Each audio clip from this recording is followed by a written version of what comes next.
นายอนุทินชาญวีรกูลนายกรัฐมนตรีและรัฐมนตรีว่าการกระทรวงมหาดไทยพร้อมด้วยนางสุภจีสุธรรมพันธ์รัฐมนตรีว่าการกระทรวงพาณิชย์ได้หารือกับนายจางเจี้ยนเว่ยเอกอัครราชทูตสาธารณรัฐประชาชนจีนประจำประเทศไทยเมื่อวันที่ 24 กุมภาพันธ์ 2569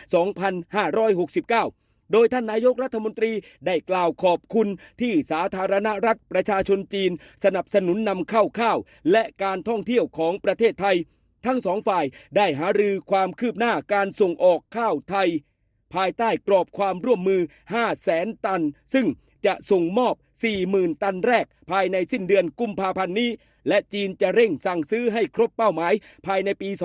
2569 พร้อมทั้งยืนยันถึงการเป็นตลาดนำเข้าสำคัญของไทยท่ามกลางสงครามการค้าและมีแนวโน้มการขยายการลงทุนอุตสาหกรรมหุ่นยนต์ในประเทศไทยมูลค่ากว่า10,000 ล้านบาทแล้วยืนยันจุดยืนไม่สนับสนุนนักลงทุนที่กระทำการผิดกฎหมายและสินค้าที่ไม่ได้มาตรฐานอันนี้ไม่สนับสนุนนะครับพร้อมทั้งร่วมมือกับไทยในการบังคับใช้กฎหมายตลอดจนสานต่อความร่วมมือโครงการรถไฟความเร็วสูงเพื่อเชื่อมโยงเศรษฐกิจในภูมิภาคกันต่อไปครับพี่น้อง